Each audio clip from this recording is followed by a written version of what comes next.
আসসালামু আলাইকুম ভিউয়ার্স, আজকে মেসেঞ্জারের একটি গুরুত্বপূর্ণ সেটিংস নিয়ে হাজির হলাম। আজকে ভিডিওতে আমি দেখিয়ে দেবো কিভাবে আপনি ব্লক লিস্ট বের করবেন, মেসেঞ্জার থেকে ব্লক লিস্ট। অনেক সময় দেখা যায় বয়ফ্রেন্ড গার্লফ্রেন্ডকে রাগ করে ব্লক করে ফেলে, বা গার্লফ্রেন্ড বয়ফ্রেন্ডকে রাগ করে ব্লক করে ফেলে, আর ব্লক করার পরে কিন্তু ডিলিটও করে ফেলে। তো ডিলিট করার পরে সেই নামকে তো আর খুঁজে পাওয়া যায় না, সেটা চলে যায় ব্লক লিস্টে। তো এই ব্লক লিস্টটা অনেকে কিন্তু খুঁজে পান না। এখন অনেকেই বলবেন যে এটা আমি জানি, তো আজকে ভিডিওটা তার জন্য যে এই সেটিংসটি জানে না, শুধু তার জন্য। আর যারা জানেন তারা অবশ্যই ভিডিওটি এড়িয়ে যাবেন। তো আজকের ভিডিওতে আমি শিখিয়ে দেবো সেই ব্লক লিস্ট বের করে কি করে আনব্লক করবেন, বা আপনি কিভাবে মেসেঞ্জার থেকে ব্লক করবেন এবং আনব্লক করবেন, এটা নিয়েই থাকছে আজকে ভিডিও। তো ভিডিওটি শেষ পর্যন্ত দেখবেন, শেষ পর্যন্ত দেখলে কিন্তু আপনি বুঝতে পারবেন।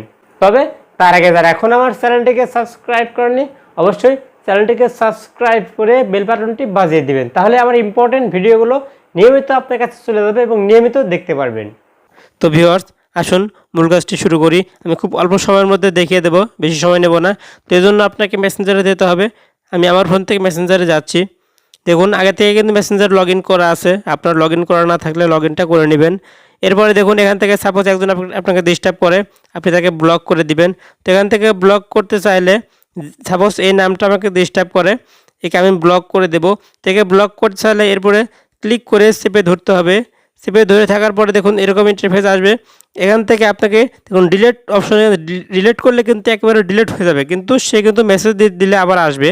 এখান থেকে আপনাকে ব্লক করতে হবে। ব্লক করলে কিন্তু শেয়ার মেসেজ করতে পারবে না। তো নিচের দিকে একদম নিচে দেখুন ব্লক নামে একটা অপশন আছে, মাইনাস।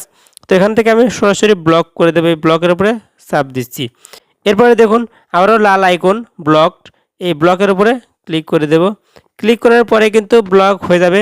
সে এখন দেখুন ব্লক কিন্তু হয়ে গেছে, সাকসেসফুলি ব্লকড। এখন কিন্তু শেয়ার মেসেজ করতে পারবে না, মেসেজ করলে কিন্তু মেসেজ আসবে না। দেখুন আমি এর উপরে ক্লিক করছি, দেখুন মেসেজ দেওয়ার মতো অপশন কিন্তু আর নেই। এখন এখান থেকে চাইলে আনব্লক করতে পারবো। আবার অনেক সময় দেখা যায় যে এই নামটাই ডিলিট করে ফেলেছি, এই নামটাই খুঁজে পাচ্ছি না, কিন্তু তাকে ব্লক দিয়েছিলাম।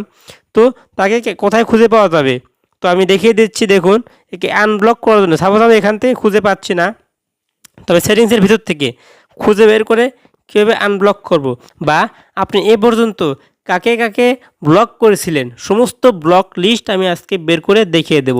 এই নামটা সহকারে আমি এখন এইমাত্র যাকে ব্লক করলাম তাকেও বের করব, এ সহ এ পর্যন্ত আপনি যতগুলো নামকে ব্লক করেছিলেন সমস্ত ব্লক লিস্ট আমি আজকে বের করব। কীভাবে আনব্লক করবেন আমি সেটাও দেখিয়ে দেবো। তো এজন্য দেখুন সে উপরে থ্রি লাইন্স আইকন আছে, থ্রি লাইন্স আইকনের উপরে ক্লিক করে দিবেন। ক্লিক করার পরে দেখুন উপরের দিকে একটা সেটিং আইকন আছে, গিয়ার সিস্টেম গিয়ার। তো এই গিয়ারের উপরে ক্লিক করে দিবেন। ক্লিক করার পরে দেখুন চলে আসলো অপশন। এখান থেকে দেখুন নিচের দিকে স্ক্রল করুন, নিচের দিকে দেখুন প্রাইভেসি অ্যান্ড সেফটি নামে একটা অপশন আছে, প্রাইভেসি অ্যান্ড সেফটি এর উপরে ক্লিক করে দিবেন। ক্লিক করার পরে দেখুন এরকম ইন্টারফেস আসলো। এখান থেকে একটু খেয়াল করুন নিচের দিকে ব্লকড অ্যাকাউন্টস নামে একটা অপশন আছে, এখান থেকে ব্লকড অ্যাকাউন্টস এর উপরে ক্লিক করে দিবেন। ক্লিক করার পরে কিন্তু দেখুন চলে আসলো। আমি যতগুলো এখন পর্যন্ত যতগুলো ব্লক লিস্টে ছিল, ব্লক করেছিলাম, আমি প্রয়োজনে ব্লক করেছিলাম, সেগুলো কিন্তু দেখুন চলে এসেছে। তো এখন কিন্তু আমি চাইলেই সবগুলোকে আনব্লক করতে পারবো, বা আমার পছন্দ মতো যে কাউকে আমি আনব্লক করতে পারবো। তবে যাকে আনব্লক করব তারপরে কিন্তু ক্লিক করতে হবে। দেখুন আমি এই নামটাকে আবার আনব্লক করবো, এরপরে ক্লিক করলাম। ক্লিক করার পরে দেখুন আনব্লক লেখা অপশন চলে আসছে, এখান থেকে আনব্লকের উপরে ক্লিক করে দেব। দেখুন আনব্লকিং কিন্তু হয়ে গেছে, কিন্তু এখানে আর নেই, ব্লক লিস্টে কিন্তু আর নেই। এভাবে আপনি চাইলে যে কাউকে কিন্তু আনব্লক করতে পারবেন। যাকে আনব্লক করলাম সে কিন্তু আমাকে মেসেজ করতে পারবে, বা আমিও তাকে কিন্তু মেসেজ করতে পারবো। তো ভিউয়ার্স, এই ছিল আজকে ভিডিও। যদি ভিডিও থেকে সামান্য পরিমাণ উপকৃত হয়ে থাকেন, অবশ্যই চ্যানেলটিকে সাবস্ক্রাইব করে বেল বাটনটি বাজিয়ে দিবেন, তাহলে আমার ইম্পর্টেন্ট ভিডিওগুলো সবার আগে আপনি দেখতে পারবেন। সো আজকের মতো এখানে শেষ করছি। সকলে ভালো থাকবেন, সুস্থ থাকবেন, আল্লাহ হাফেজ।